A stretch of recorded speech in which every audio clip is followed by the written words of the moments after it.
Ladies and gentlemen, boys and girls, dinner time is here. That's right. We're talking about season 3, episode 9 of Hannibal on Dish by Dish.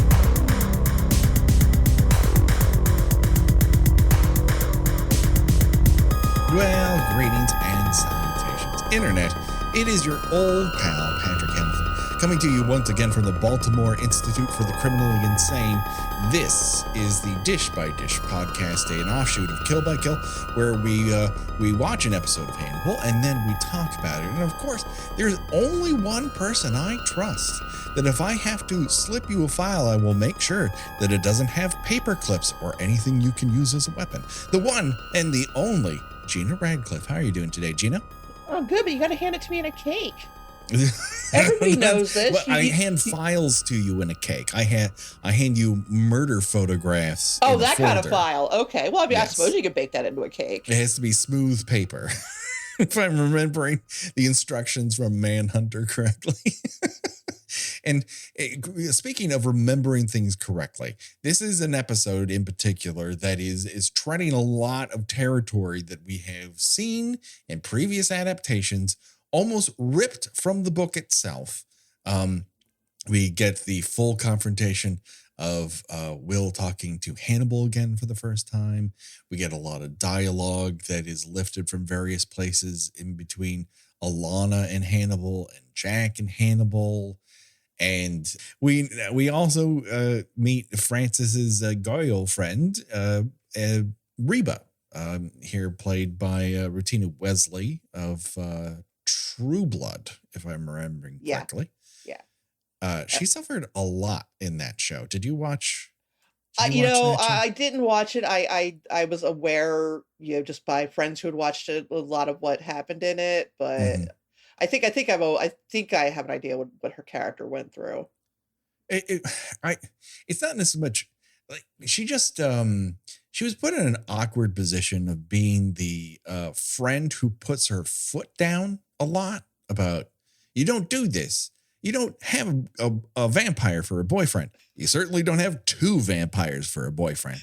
And then they're like, she can't always just be like the dish rag who make sure that her best friend doesn't get laid by hot vampires. And they're like, I don't know, maybe she's a swamp witch. And you're like, does she have to be? Like, can you? She can have adventures unto herself. And they just kind of made her suffer a lot. There's a lot going on in that show, wasn't it? There's a lot of shit happening in that show. I stayed at a friend's house once, and they had to go to work, so I kind of had the place to myself for a while. And I noticed that they had one of the books written by I forget the author's name, but I think it was and I read it. I'm like, wow, this is really hard to follow. Yeah. There are a lot of characters. They're all fucking. Yeah. And there's apparently fairies can have sex. Who knew? I mean, right? Yeah, yeah. It's a lot. I mean, the world just learns that they're vampires, and then they're like, "Hold on, there's everything else." Now, the only thing it doesn't have is sexy Frankensteins. That. You have to go to Buffy for a Frankenstein. They were the only vampire show bold enough to put a sexy-esque Frankenstein up in their show with some regularities. For whatever reason, Frankensteins, nobody wants to touch them. Speaking of Frankensteins, I sort of feel like, as far as this portrayal of Francis Dolarhyde, there's a bit of a Frankenstein's monster quality to him. Like, sure. He's got the very low voice where, like, at one point, like, when Reba just invites him into her house, it's like, Reba, my God. Wow. Yeah. I mean, he realizes that she can hear he's got a speech impediment. So, he basically kind of just like regresses to, yeah, he starts grunting. I mean, we haven't seen vocalizations like this since we covered Cat People. I think we were on somebody else's podcast for that. But yeah, he's just like, and you're just like, why are you sling blading in my house? ever had. And she's cool with it. She's like, ooh, this guy's interesting. Yeah, she is kind of cool with it. I mean, here's the thing that I kind of like about this character, and it's very interesting. And you've seen it again since, but it's one of the first ones that I encountered where a character, obviously, she is not sighted, and so that is an element of her character. But really, what she's about is, it's not that I don't want to be treated like I'm blind. I don't want the only thing I have in the world to be considered is the fact that I cannot see. And she's also horny, and horny blind people are few and far between. The world just needs more of them represented in cinema. I will say, if as horny as a show as Hannibal itself is overall, this is actually in keeping with the way the character was written. Like if you recall the book, she's kind of pretty forward with him, and he just does not know how to handle it. I mean, he is the sort of born sexy yesterday in a lot of ways, because all she knows about him is his presence, and she can sense that he's tall, built, and semi-animalistic, and she's kind of like, yeah, I can work that. I can work with that. And that's kind of cool. I guess if she's been used to, men being kind of patronizing and kind of treating her like a little, delicate flower, right, then yeah, I guess I can kind of see where he would be somewhat enticing. A change of pace, I guess. But I mean, he's definitely, to use the parlance of the youth, he's given serial killer. he's got a vibe, and that vibe isn't I want to take you on the kitchen counter. It's I want to growl while eating pie, and like hunched over it, like you're in a dungeon and someone's just giving you a chunk of ham, right? Like he's gonna snap at you if you try to take the plate away. To harken back to a film that, if our audience has not watched, I absolutely encourage them to, called Miami Blues. It came out in 1990. It's a fantastic picture. In that, a terrible human being is playing a terrible human being, and the cop in the film recognizes that he's been in jail because of the way he eats, because he eats like someone can snatch the food off his plate. His fork is always inward. It's never outward. He's like protecting his meal. And that is a lot of energy that Francis is giving in this particular section. Have you ever had this tense a conversation when pie was involved? Never. Pie is the great equalizer. Who doesn't love a nice slice of pie? No. But yeah, I think the impression that you're supposed to get is that, I mean, it's not an impression. You know this by this point, that he was an abused child. Yeah. So the body language is somewhat similar. Sure. But I think that the flashback to when he's a child having dinner with his grandmother cracks me up, because it looks like it takes place in like 1943. Yeah, I wrote down, does this take place in the Dust Bowl? Why? Well, I think he'd be like this was like 2013. Yes. So he'd be like our age, which means that this would be like the 80s. Yes. And like, they got the china and the silver out on the table. Grandma's dressed like Mrs. Bates. I'm just thinking of my grandmother who just wore caftans. Right. Like my grandmother, sat on a lazy boy and watched a lot of golf on the weekends. We would go to the Glendale Galleria and I would carry her bags. But this kind of setup where you're just surrounded by olds and she just stares daggers at your skull. Also, what the fuck are they eating, Gina? It looks like they're just plates of loose boiled ground turkey. Well, if I recall, I think that she ran like a boarding house for old people in the book. So I guess maybe it's kind of like institutional food. I don't know.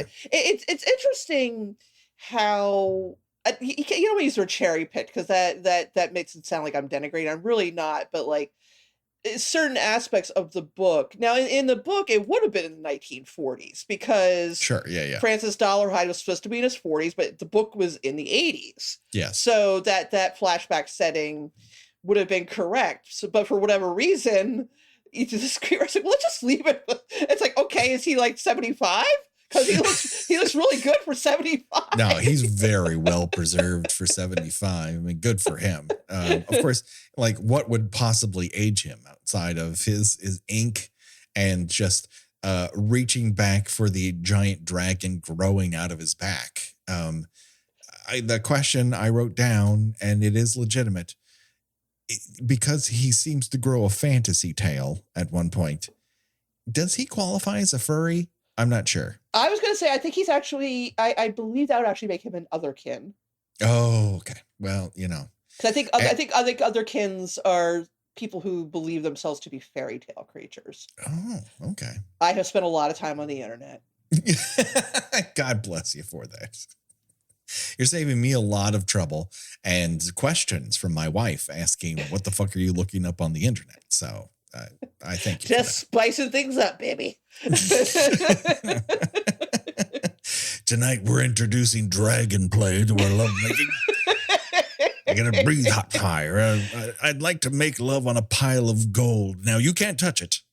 I brought these fairy wings home. Are those for me? No. No. They're for me. No. Come on, be serious. This is supposed to be hot. Can you play with me? Oh God. Is this what you imagined the show would become after 6 years? Never.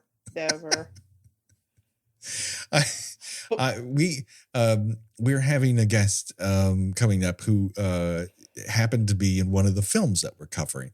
And so we have covered rather. So I listened back to some of those shows that would have covered when she was in the movie.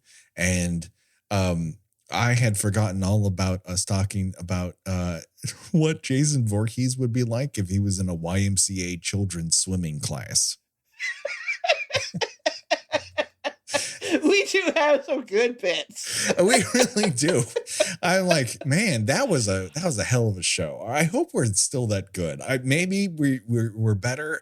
It would be possible that we're worse, but I just want to say that like we produced quality pretty early on. Yes. I say so. What were we talking about again? Yeah, people having sex with dragon tails on. Yeah, and Francis Dolarhyde as a Frankensteins monster. Yes. But yeah, when he like when she's like, "Oh, put your back against the door and take 3 steps forward," I was like thinking of the scene in Young Frankenstein when like he's showing up on the stage. He's like, "Now walk forward." Oh my God! Speaking of reanimated corpses, this show has a corpse in it. We have a corpse that is just sitting in a chair, and apparently did Hannibal dig up Garrett Jacob Hobbs? Oh, was he steal him? Was he real? I thought she was like hallucinating him.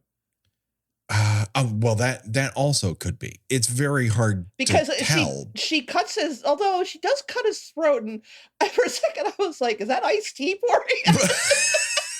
And I was like, Gina, "Oh, that's the way we make iced tea." Oh man, in Rhode Island. I wish you hadn't told me. Iced tea is one of my favorite beverages, but now I'm not going to look at it the same way again. Then I'm like, oh, okay. Now when you say, oh, he might have been real, I guess that was supposed to be embalming fluid or something. Yes. I mean, this show has had some serious gross moments, right? But I'll be honest with you, I had forgotten this happens. And when she cuts open that throat, an embalming fluid just spills out like he's been primed for this. Like there's pressure within his body, which again, we don't come to Hannibal for realism. That said, when embalming fluid just comes gushing out of a neck wound, I'm like, that would just be in his feet. Yeah, no, I have to believe that has to be she's hallucinating, because wasn't she she was in the hospital for a while, wasn't she? When after Garrett Jacob Hobbs got killed. So I mean Yes, that's a but she could be remarkably checked out by Will or Hannibal. So maybe. Well, yeah, I mean again, we don't it's entirely possible it really was his body, and again, we don't come to the show for realism. exactly, yes. It's yeah, and it definitely takes place after he supposedly killed her. So it's not even in the middle of season 1. This would essentially be happening during season 2. So this whole scene is so weird to me. Yeah. Because like it has drugged her, and again he's got that good shit that I need to get my hands on that both calms you and makes you swoony, like you just had the hardest orgasm of your life. Right, where you're just like glassy eyed and staring at him, and kind of like sure, okay, I'll do whatever you want, and take my ear off. What do I care? Yeah, and he's like trying to make it look like he killed her, and they're doing the scene where they're like spraying her blood. Yes. And it's just like that very meaningfully shot of like liquid just bursting out of something. Yes. And she's like swooning in his arms. And I'm like, wow, this TV show is really fucked up. How did this, really again, for the 150th time, how did this get on network television? I think, well, it's universal and in its themes. I mean, I think we all remember that time with our children where we fake their death, explore what it would be like if we murdered them and orgasmically spray blood about. It's a thing you do with kids.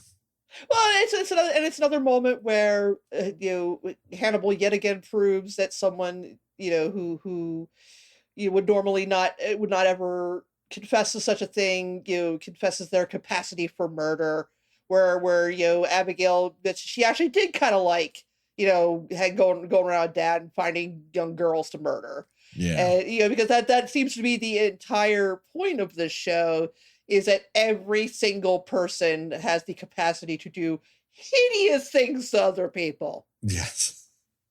Very, very true. It just, it doesn't always happen in stabbing as it does in this particular show. But yes, man's inhumanity to man is quite universal.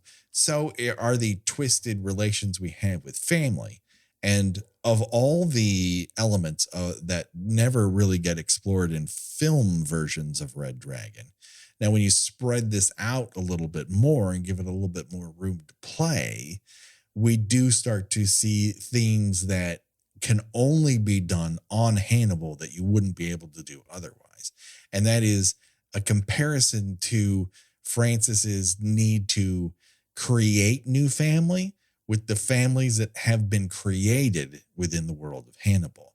As Hannibal himself says when he meets up with Will again, we are family. Yeah, I liked how Will's making a point of calling him Dr. Lecter again. Yes. Can I just say something perhaps controversial? Sure. I don't like Will in this season. Will's harder to take. And I agree with you, because if you've been down a particular road over and over and over again, when you make the same mistake, it's a lot more difficult to forgive. That's my opinion. Well, it's more that he's a little sanctimonious now, which he is the last person who should be. Right. And I feel like he kind of feels a little above everybody now. Like with this whole experience should have, I don't want to say humbled him a bit, but like, I don't get what I get why Alana is distrustful of him.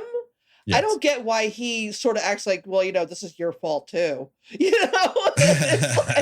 It's like, no, Will, it's not her fault. Yeah. Yes. She did not respond in the same ways. Although that being said, he should not be sanctimonious, because all of their hands are covered in blood. Right. But he's acting like, well, at least I did something about it. And she also did something about it. She sure did, She's doing something about it right now. Yes. He's also weirded out that other people have been able to establish lives when it takes so much for him to have a quote unquote normal life.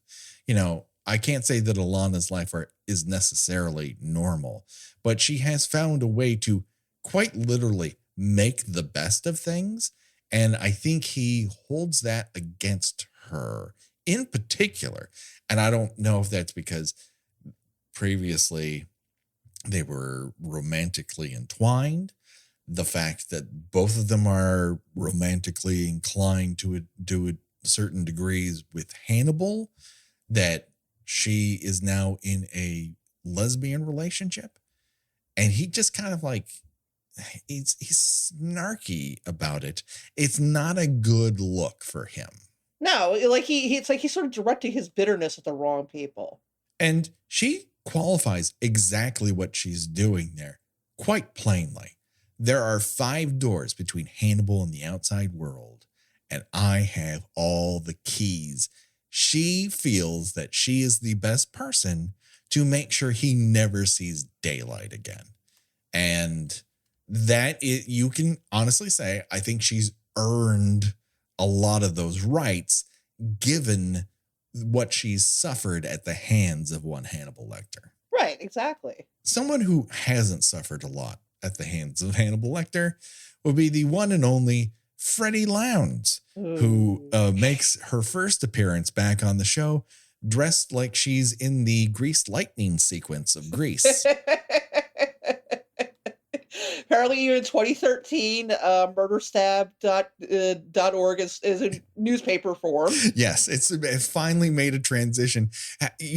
Listen, digital is yesterday. You got to get in print, baby. If you want to reach the masses, they all want to touch paper with their fingies.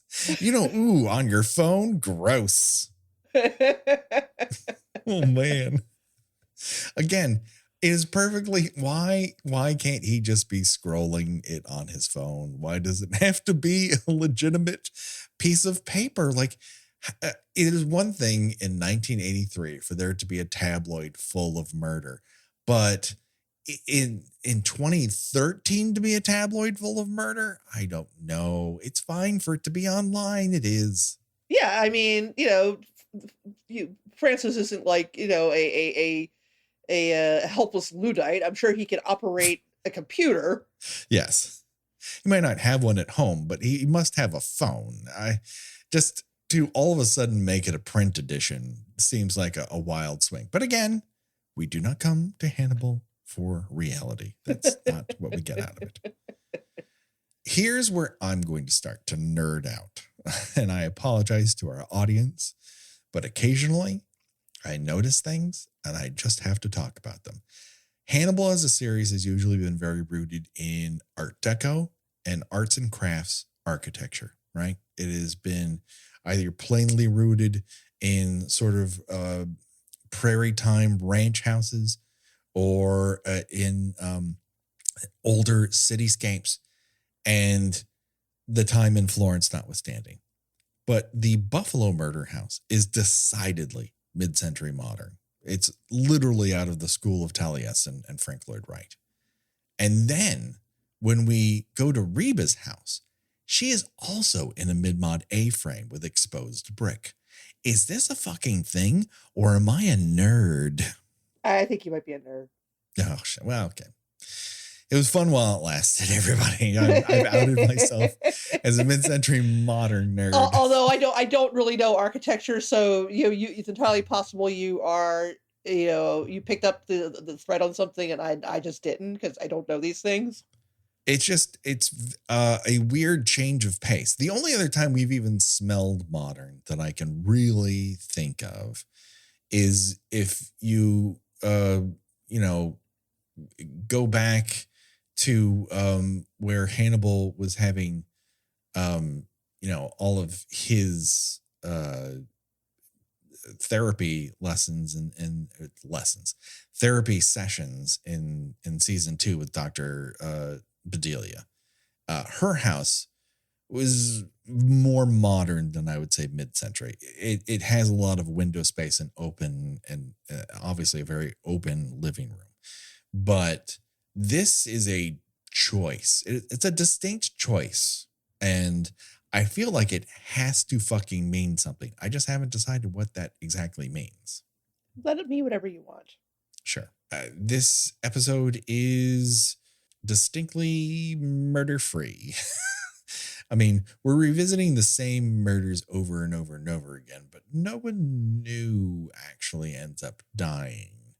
Unless you count the corpse of a former serial killer, and that might not even be reality.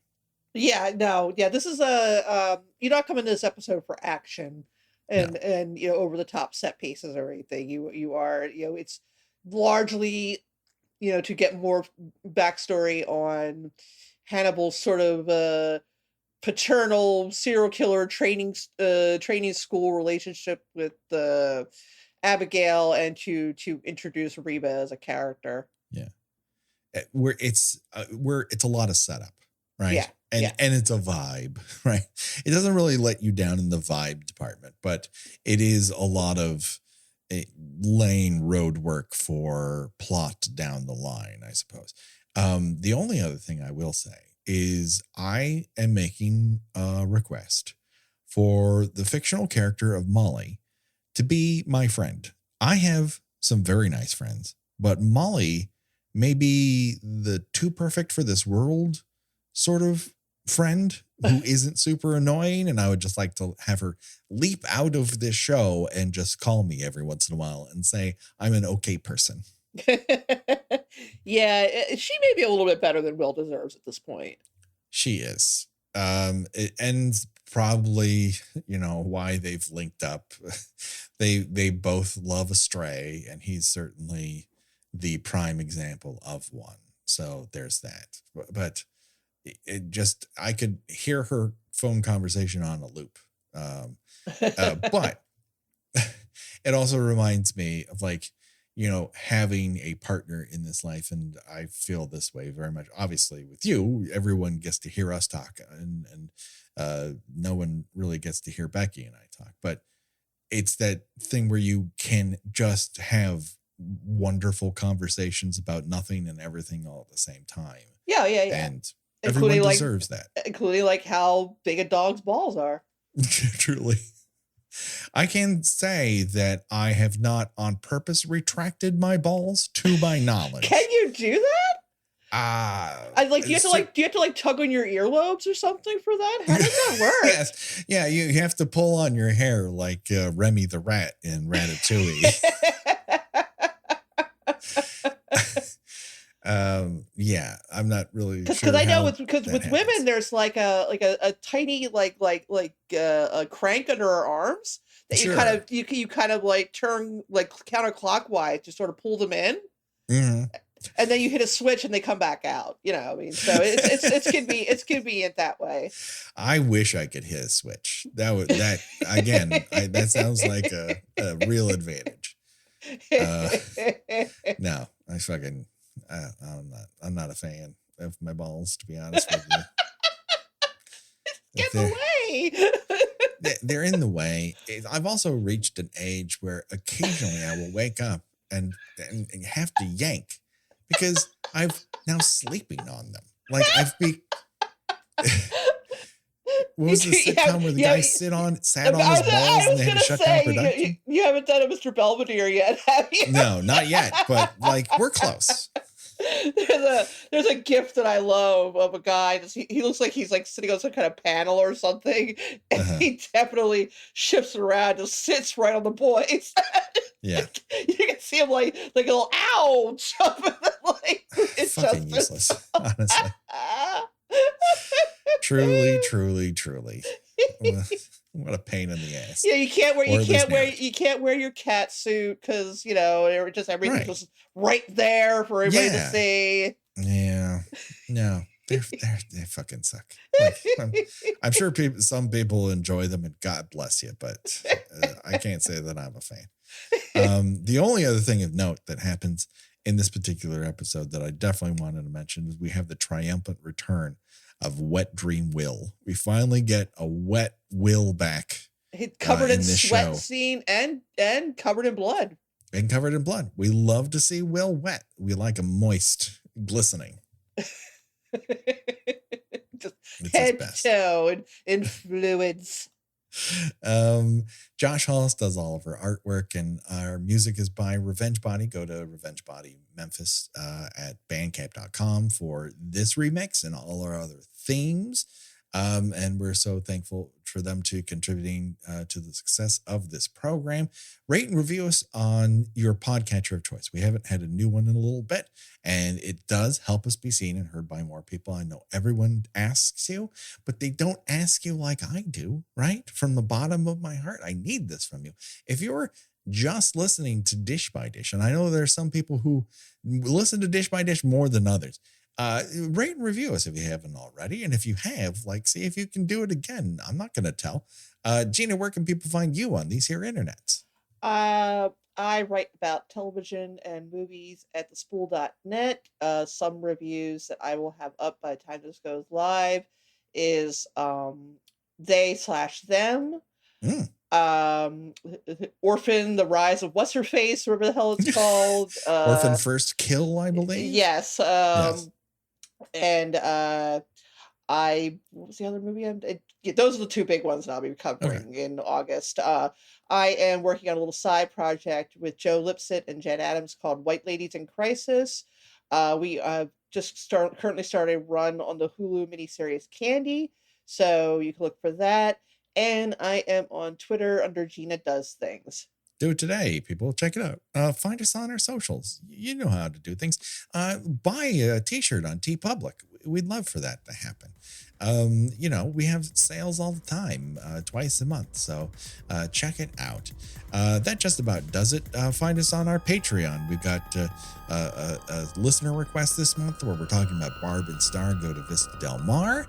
And of course, at the end of the month, we will be covering the 2018 version of Halloween. So that'll be interesting for us to revisit that bad boy after so many years. That just about does it. Don't worry, folks. The body count will continue for myself and for Gina. Bye-bye, everybody. Bye.